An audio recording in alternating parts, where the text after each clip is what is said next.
എല്ലാവർക്കും സ്വാഗതം. ബാലചന്ദ്രൻ ബബിതയോട് പറയുന്നുണ്ടായിരുന്നല്ലോ, രോഹിത് എന്തായാലും അവൻ്റെ കാര്യം നോക്കി പോയി. ഇനിയിപ്പോൾ ആരൊക്കെയാണ് അച്ഛനെയും അമ്മയെ ആശ്രയിക്കാതെ സ്വന്തം കാലിൽ ഇങ്ങനെ നിൽക്കാൻ തീരുമാനം എടുത്തിട്ടുള്ളത് എന്നൊക്കെ ഇങ്ങനെ ചോദിക്കുമ്പോൾ ബബിത ഒന്നും മിണ്ടുന്നില്ല കേട്ടോ. അപ്പോൾ ബാലേന്ദ്രനാണെങ്കിലും ഭയങ്കര സങ്കടത്തോടു കൂടിയാണ് ഇതെല്ലാം ചോദിക്കുന്നത്. അപ്പോൾ അലീന അത് അവിടെ നിന്നിട്ട് കേൾക്കുന്നുണ്ടായിരുന്നല്ലോ. അപ്പോൾ അലീനയ്ക്കും ആകെ സങ്കടമായിട്ട് വന്നിട്ട് ബാലേന്ദ്രൻ്റെ അടുത്ത് വന്നിട്ട് ഇങ്ങനെ, അച്ഛൻ എന്തൊക്കെയാണ് ഈ പറയുന്നത്, അച്ഛൻ ഇങ്ങോട്ട് വന്നേ, ചായ കുടിക്കണ്ടേന്ന് പറഞ്ഞിട്ട് ബാലേന്ദ്രൻ്റെ കൈ പിടിച്ച് അങ്ങോട്ടേക്ക് കൊണ്ടുപോകും കേട്ടോ. അലീനയാണെങ്കിലും പിടിച്ച് അങ്ങോട്ടേക്ക് കൊണ്ടുപോകും. അപ്പോഴേക്കും കൃഷ്ണമോള് റൂമിൽ നിന്ന് ഇറങ്ങി വരുന്നുണ്ടായിരുന്നേ.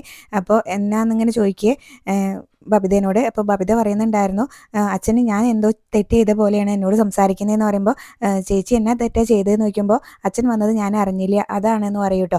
അപ്പോൾ ചേച്ചി അച്ഛൻ ഇതുവരെ വന്നത് അറിഞ്ഞിട്ടില്ലായിരുന്നോ എന്ന് ചോദിക്കുമ്പോൾ, ഞാൻ അറിഞ്ഞില്ല, അച്ഛൻ ഇങ്ങനെ മുകളിൽ പോയി റൂം അടച്ചിരുന്നാൽ ഞാൻ എങ്ങനെ അറിയാനാ എന്ന് പറയുമ്പോൾ കൃഷ്ണമോള് പറയുന്നുണ്ടായിരുന്നു, അപ്പോൾ ഞങ്ങളൊക്കെ പിന്നെ അറിഞ്ഞതോന്ന്, അപ്പം എന്നോട് ആരും പറഞ്ഞിട്ടില്ല എന്ന് പറയട്ടോ. അപ്പോൾ ചേച്ചിനോട് പ്രത്യേകം വന്ന് പറയണോ, ഇതന്നെയാണ് ചേച്ചിയുടെ മനസ്ഥിതി, അതുകൊണ്ടാണ് അച്ഛൻ അങ്ങനെ പറഞ്ഞത്, ചേച്ചിക്ക് ആരോടും ഒരു സ്നേഹവും ഇല്ല, ആരുമായിട്ട് ഒരു സമ്പർക്കവും ഇല്ല, ഇൻറ്റിമസി ഇല്ല എന്നൊക്കെ ഇങ്ങനെ പറയുന്നുണ്ട് കേട്ടോ.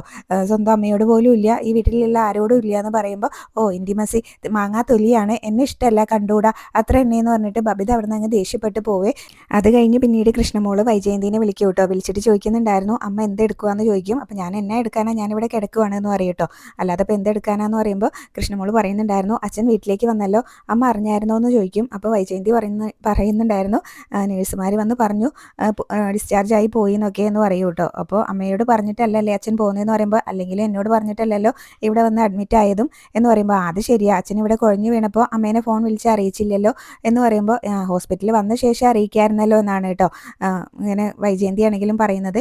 അപ്പോൾ ആരെ അറിയിക്കാനാ, അച്ഛൻ അവിടെ നിന്ന് എണീറ്റ് വന്നിട്ട് അമ്മയോട് പറയണമെന്ന് ചോദിക്കുമ്പോൾ, കൊണ്ടുവന്നവർക്ക് പറയാമായിരുന്നല്ലോ എന്ന് പറയുമ്പോൾ, അച്ഛനെ അലീന ചേച്ചിയാണ് അങ്ങോട്ട് കൊണ്ടുവന്നിട്ടുണ്ടായിരുന്നത്, അലീന ചേച്ചിനെ കാണുമ്പോൾ അമ്മയ്ക്ക് ഇങ്ങനെ കലിപ്പാണല്ലോ എന്ന് പറയുമ്പോൾ, മതി, എനിക്കിങ്ങനെ ഞാൻ ഈ ഹോസ്പിറ്റലിൽ അഡ്മിറ്റ് ആയ ശേഷം എനിക്കൊരു ബോധോദയം വന്നിട്ടുണ്ട്, എല്ലാവരും എനിക്ക് മനസ്സിലായി എന്ന് പറയും കേട്ടോ. അപ്പോൾ അമ്മയ്ക്ക് എന്നാ മനസ്സിലായത് എന്നിങ്ങനെ ചോദിക്കുമ്പോൾ, ഞാനില്ലെങ്കിലും വൈജയന്തി പറയാണ്, ഞാനില്ലെങ്കിലും നിങ്ങളുടെ കാര്യങ്ങളൊക്കെ ഭംഗിയായിട്ട് നടക്കുന്നു, എനിക്ക് മനസ്സിലായി എന്ന് പറയുമ്പോൾ, അത് ശരിയാണ്, അമ്മ ഇവിടെ ഇല്ലാത്തതുകൊണ്ട് തന്നെ മൂത്ത മകൻ ഇങ്ങനെ നല്ല ഭംഗിയായിട്ട് തന്നെ നടന്ന് ജയിലിലേക്ക് പോയിട്ടുണ്ട് എന്ന് പറയുമ്പോൾ, അതും ഇപ്പോൾ എൻ്റെ വളർത്തു ദോഷം കൊണ്ടാണെന്നാണല്ലോ പറഞ്ഞു വരുന്നത് എന്ന് പറയുമ്പോൾ, അത് കഴിഞ്ഞ് പിന്നീട് അമ്മ എന്താ വിചാരിച്ച് വെച്ചിരിക്കുന്നത്, അമ്മയുടെ വിചാരം എന്തുവാ, ഇവിടെ ബാക്കിയുള്ളവരെല്ലാവരും സ്വസ്ഥതയോടും മനസ്സമാധാനത്തോടുകൂടി കഴിയുകയാണെന്നാണ് അമ്മ വിചാരിച്ച് വെച്ചിരിക്കുന്നത്, ഇവിടെ ആർക്കും ഒരു സ്വസ്ഥതയും മനസ്സമാധാനവും ഇല്ല എന്ന് പറയുമ്പോൾ, ഓ നിങ്ങൾക്ക് സുഖം സന്തോഷം തരാൻ വേണ്ടിയിട്ട് അച്ഛനെ ഒരുത്തിനെ അവിടെ കൊണ്ടുവന്നിട്ടുണ്ടല്ലോ, നിനക്ക് അവൾ മതിയല്ലോ, നിൻ്റെ അലീന ചേച്ചി, പിന്നെ എന്താ കുഴപ്പം എന്നൊക്കെ ചോദിക്കുന്നുണ്ടായിരുന്നു കേട്ടോ. ഓ അമ്മയുടെ സ്വഭാവത്തിന് ഒരു മാറ്റവും ഇല്ലാലേ, മൂത്ത മകൻ ജയിലിലായി എന്ന് വിചാരിച്ചപ്പോൾ കുറച്ച് ഇങ്ങനെ മാറ്റം എന്തെങ്കിലും വന്ന് കാണുമെന്ന് ഞാൻ വിചാരിച്ചു, കുറേ നാളായല്ലോ ഇപ്പോൾ അവിടെ കിടക്കുന്നു, എന്താ ഇങ്ങോട്ട് വരാറായില്ലേ എന്നൊക്കെ ചോദിക്കുന്നുണ്ട് കേട്ടോ കൃഷ്ണമോള്. അപ്പോൾ പറയുന്നുണ്ടായിരുന്നു, ഡോക്ടറൊന്നും പറഞ്ഞിട്ടില്ല, വൈജയന്തി പറയാണ് ഡോക്ടറൊന്നും പറഞ്ഞിട്ടില്ല, കാലിൽ പ്ലാസ്റ്ററൊക്കെ കട്ട് ചെയ്യണം, അതുപോലെ തന്നെ അത് കഴിഞ്ഞ് ഫിസിയോതെറാപ്പി വേണ്ടി വരും എന്ന് പറയുമ്പോൾ കൃഷ്ണമോള് ചോദിക്കുന്നുണ്ടായിരുന്നു, അവിടെ ബെഡ് റെസ്റ്റ് മാത്രമാണെങ്കിൽ ഇങ്ങോട്ട് വന്നൂടെ, അലിന ചേച്ചി അമ്മയുടെ കാര്യങ്ങളെല്ലാം ഭംഗിയായിട്ട് നോക്കുമല്ലോ എന്ന്. അപ്പോൾ വൈജയന്തി പറയുന്നുണ്ടായിരുന്നു, അവൾ കാരണമാണല്ലോ എനിക്കിപ്പോൾ ഈ ഒരവസ്ഥ വന്നത്, പിന്നെ ഞാൻ അങ്ങോട്ടേക്ക് വരാനോ എന്നിങ്ങനെ ചോദിക്കും കേട്ടോ. അപ്പോൾ കൃഷ്ണമോള് പറയുന്നുണ്ടായിരുന്നു, അമ്മ അങ്ങനെ അലിന ചേച്ചിനോടുള്ള ഈ ദേഷ്യവും വാശിയൊന്നും മാറ്റാതെ അമ്മയ്ക്ക് ഒരിക്കലും സ്വസ്ഥതയും സമാധാനം കിട്ടാൻ പോകുന്നില്ല എന്ന് പറയൂ കേട്ടോ. അപ്പോൾ എൻ്റെ മനസ്സിൽ നിന്ന് അവൾ ഇറങ്ങി പോകണമെങ്കിൽ അവൾ ആ വീട്ടിൽ നിന്ന് പോകണം, അല്ലെങ്കിൽ അവൾ ചത്തു എന്നുള്ള വാർത്ത കേൾക്കണം എന്നാണ് കേട്ടോ പറയുന്നത്. വൈജയന്തിയുടെ ഈ സംസാരം കേട്ടിട്ട് കൃഷ്ണമോള് ചോദിക്കുന്നുണ്ടായിരുന്നു, ഇത്രയൊക്കെ സംഭവിച്ചിട്ടും അമ്മയുടെ മനസ്സിന് ഒരു ഇളക്കം വന്നിട്ടില്ലല്ലോ, മൂത്ത മോൻ ജയിലിൽ കയറേണ്ടി വന്നിട്ടും എന്ന് പറയുമ്പോൾ, അമ്മയുടെ മനസ്സ് മാത്രം നോക്കിയാൽ മതിയോ, അച്ഛൻ്റെ മനസ്സ് മാറിയിട്ടൊന്നുമില്ലല്ലോ, ഞാൻ ഒരു കാര്യം മാത്രമേ ആവശ്യപ്പെട്ടിട്ടുള്ളൂ, അലീനേനെ അവിടെ നിന്ന് പറഞ്ഞു വിടണമെന്ന്, അത് നിൻ്റെ അച്ഛൻ ഇപ്പോഴും സമ്മതമല്ലല്ലോ എന്ന് പറയുമ്പോൾ, അതിൻ്റെ കാരണം അച്ഛൻ പറഞ്ഞിട്ടുണ്ടല്ലോ എന്ന് പറയും കേട്ടോ. അപ്പോൾ ഈ ഒരു കാര്യത്തിൽ നമ്മൾ തമ്മിൽ സംസാരിച്ചാൽ ശരിയാവില്ല എന്ന് പറയേ. അപ്പോൾ കൃഷ്ണമോൾ ചോദിക്കുന്നുണ്ടായിരുന്നു, അമ്മ ഡൈവോഴ്സിന് പോവുകയാണെന്ന് ഇവിടെ സുലോചന ആൻറ്റി പറഞ്ഞല്ലോ എന്ന് പറയൂ കേട്ടോ.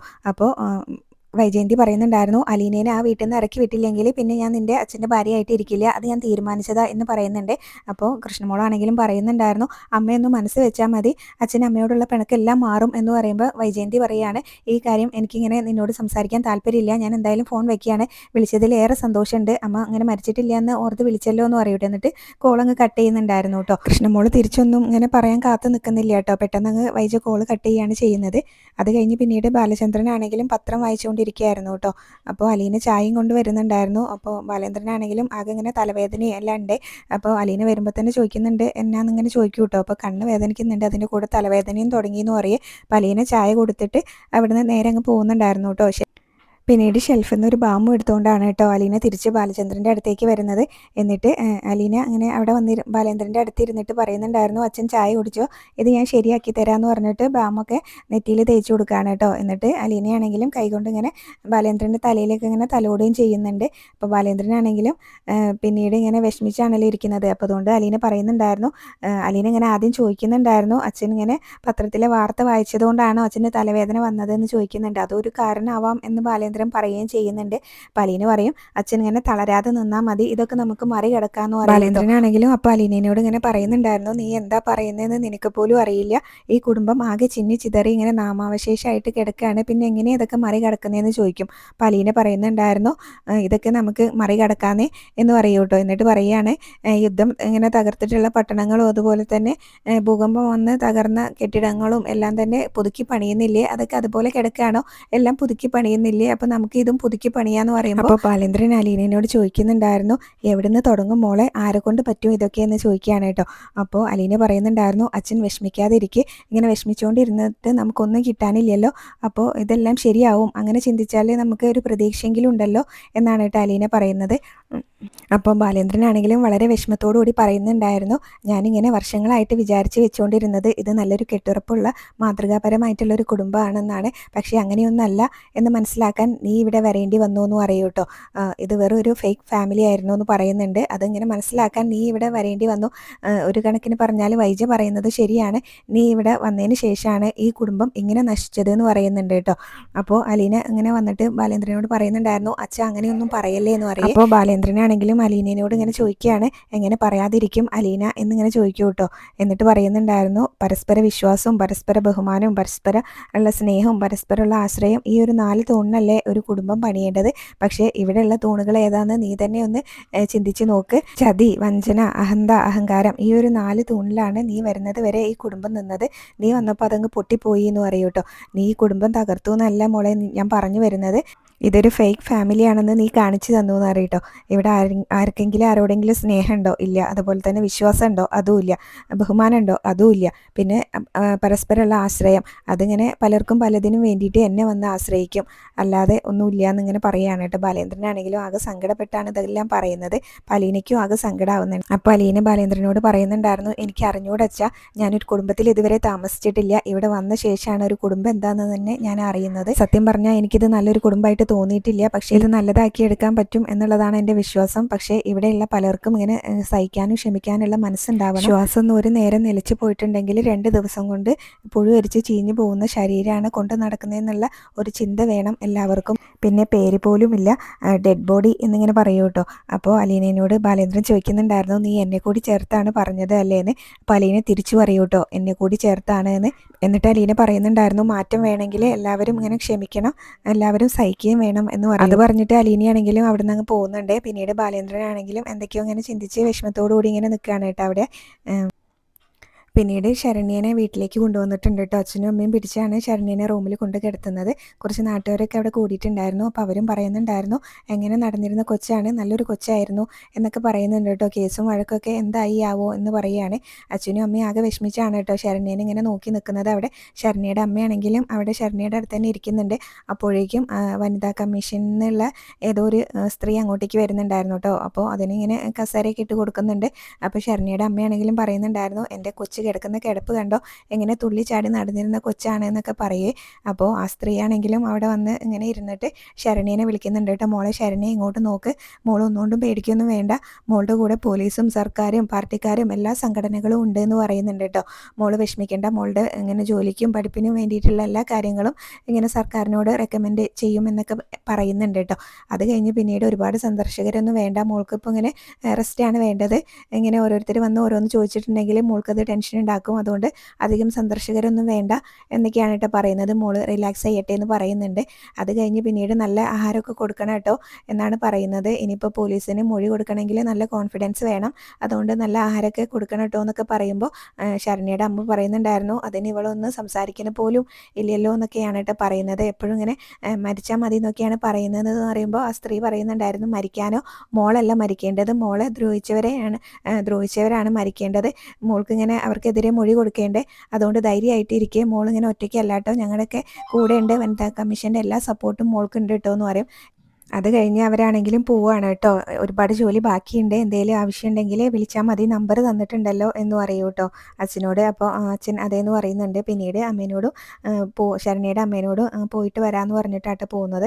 അപ്പോൾ അവരങ്ങ് പോയി കഴിയുമ്പോൾ ശരണ്യയുടെ അമ്മ ചോദിക്കുന്നുണ്ടായിരുന്നു, മോൾക്ക് കഴിക്കാൻ എന്തെങ്കിലും എടുക്കട്ടെ, ചോറ് ഇരിപ്പുണ്ടെന്ന് പറയും കേട്ടോ, അല്ലെങ്കിൽ അമ്മ ഇങ്ങനെ പുട്ടുണ്ടാക്കി കൊണ്ടുവന്ന് തരാമെന്നൊക്കെ പറയുമ്പോൾ ശരണ്യാണെങ്കിലും ഒന്നും മിണ്ടുന്നില്ല കേട്ടോ.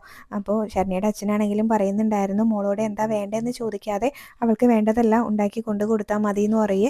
അപ്പോൾ അമ്മയാണെങ്കിലും ആകെ ശരണ്യനോട് ഇങ്ങനെ ചോദിച്ചിട്ടൊന്നും മിണ്ടുന്നില്ലല്ലോ, അപ്പോൾ അതുകൊണ്ട് ആകെ സങ്കടപ്പെട്ട് അവിടെ നിന്ന് അങ്ങ് ഇറങ്ങി പോകും കേട്ടോ. അപ്പോൾ ശരണ്യയുടെ അച്ഛനാണെങ്കിലും പിന്നീട് ശരണ്യയുടെ അടുത്തേക്ക് ഇരുന്നിട്ട് ചോദിക്കുന്നുണ്ടായിരുന്നു, മോൾക്ക് അച്ഛൻ ഹോട്ടലിൽ നിന്ന് എന്തെങ്കിലും വാങ്ങിച്ചു കൊണ്ട് തരട്ടെ എന്ന് ചോദിക്കും കേട്ടോ. അപ്പോൾ ശരണ്യ പറയുന്നുണ്ടായിരുന്നു, എനിക്കൊന്നും വേണ്ടാന്ന് പറഞ്ഞിട്ട് അവിടെ നിന്ന് അങ്ങ് തിരിഞ്ഞ് കിടക്കും കേട്ടോ. അപ്പം അച്ഛനാണെങ്കിലും ആകെ സങ്കടമാവുന്നുണ്ട്. അത് കഴിഞ്ഞ് പിന്നീട് ശരണ്യയുടെ അനിയനെയാണെന്ന് തോന്നുന്നുണ്ട്, ഇങ്ങനെ അനിയനും ആകെ സങ്കടപ്പെട്ട് ഇങ്ങനെ നിൽക്കുകയാണ് കേട്ടോ. അനിയനാണെങ്കിൽ ദേഷ്യവും ഒക്കെ ഉണ്ട് കേട്ടോ, നല്ല മുഖത്ത് അത് കാണാനുണ്ടായിരുന്നു. പിന്നീട് ശരണ്യയുടെ അച്ഛനാണെങ്കിലും അവിടുന്ന് പുറത്തേക്ക് അങ്ങ് പോകും കേട്ടോ. അപ്പോൾ ആ വനിതാ കമ്മീഷൻ്റെ ആൾ അവിടുന്ന് പോയിട്ടുണ്ടായിരുന്നില്ല. അപ്പം നാട്ടുകാരൊക്കെ മുറ്റത്ത് നിൽക്കുന്നുണ്ടല്ലോ, അപ്പോൾ നിങ്ങളൊക്കെ ഈ പരിസരത്തുള്ളവർ തന്നെയാണോ എന്ന് ചോദിക്കുന്നുണ്ട്. അപ്പോൾ അതേന്ന് പറയൂ കേട്ടോ. അപ്പോൾ അവരൊക്കെ, അപ്പോൾ നിങ്ങളുടെ ഒരു കണ്ണ് എപ്പോഴും ഇങ്ങോട്ട് വേണം, ഇവിടെ ആരൊക്കെ വരുന്നു പോകുന്നു എന്നൊക്കെ നിങ്ങൾ നല്ലോണം ശ്രദ്ധിച്ചോണം. ഞാനിത് പറയാൻ കാരണം അപ്പുറത്ത് ഇങ്ങനെ പണച്ചാക്കുകളാണുള്ളത്, എല്ലാ പ്രതികളുടെയും ഫിനാൻഷ്യൽ ബാക്ക്ഗ്രൗണ്ട് വളരെ റിച്ച് ആണെന്ന് പറയൂ കേട്ടോ. അതിലൊരു പയ്യൻ്റെ അച്ഛൻ തന്നെയാണെങ്കിൽ പാലാ ടൗണിൽ ജൗളിക്കടയും സ്വർണ്ണക്കടയൊക്കെ ഉണ്ട്. അപ്പോൾ അവരിങ്ങനെ ലക്ഷങ്ങൾ തരാം എന്നൊക്കെ പറഞ്ഞ് പ്രലോഭിപ്പിക്കാൻ വരും, നിങ്ങൾ അതിലൊന്നും വീണ് പോകരുതെന്ന് ശരണ്യയുടെ അച്ഛൻ്റെ അമ്മേൻ്റെ മുഖത്ത് നോക്കിയിട്ട് പറയുന്നുണ്ടായിരുന്നു കേട്ടോ ആ സ്ത്രീ ആണെങ്കിലും. അപ്പോൾ നിങ്ങൾക്ക് വലുത് നിങ്ങളുടെ കുട്ടിയുടെ മാനം തന്നെയാണ്, എല്ലാത്തിലും വലുത് നിങ്ങൾക്ക് നിങ്ങളുടെ കുട്ടിയുടെ മാനം തന്നെയാണെന്ന് പറയുന്നുണ്ട്. അപ്പോൾ അതുകൊണ്ട് ഒറ്റ എണ്ണത്തിനെ ഇങ്ങോട്ട് അടുപ്പിക്കരുത് എന്നൊക്കെ നാട്ടുകാരോടും പറയുന്നുണ്ട് കേട്ടോ. അപ്പോൾ അതൊക്കെ ഞങ്ങൾ നോക്കിക്കോളാം എന്ന് നാട്ടുകാരും പറയുന്നുണ്ടായിരുന്നു.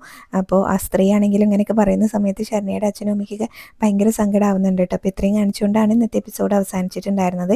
പിന്നെ പ്രൊമോ കാണിക്കുന്നുണ്ടായിരുന്നു, ശരണ്യാണെങ്കിലും അങ്ങനെ അമ്മേനോട് പറയുന്നുണ്ടായിരുന്നു, ഞാൻ എന്തിനാ എന്നൊക്കെയാണ് കേട്ടോ പറയുന്നത്. പിന്നീട് മനു ആണെങ്കിൽ വീട്ടിലേക്ക് വന്നിട്ടുണ്ട്. അപ്പോൾ ബബിതയോടാണെങ്കിലും പറയുന്നുണ്ടായിരുന്നു, നിങ്ങൾ രണ്ടുപേരും അച്ഛൻ്റെ കൂടെ നിന്നിട്ടുണ്ടെങ്കിൽ അമ്മയ്ക്ക് ഇങ്ങനെ ഡിവോഴ്സിന് പോകാൻ പറ്റില്ല എന്ന് പറയുന്നുണ്ട് കേട്ടോ. നീ അമ്മയുടെ കൂടെ പോകരുത് എന്നൊക്കെ പറഞ്ഞ് മനസ്സിലാക്കി കൊടുക്കുന്നുണ്ട് ബബിതയ്ക്കാണെങ്കിലും. എന്നിട്ട് ബബിതയോട് ചോദിക്കുന്നുണ്ട്, നീ എന്തെങ്കിലും തെറ്റ് ചെയ്തിട്ടുണ്ടോ, ഈ കുടുംബത്തിന് ഇങ്ങനെ ഇതാക്കാൻ പറ്റാത്ത എന്തെങ്കിലും തെറ്റ് നീ ചെയ്തിട്ടുണ്ടോ എന്നൊക്കെ മനു ചോദിക്കുന്നുണ്ട് കേട്ടോ ബബിതയോട്.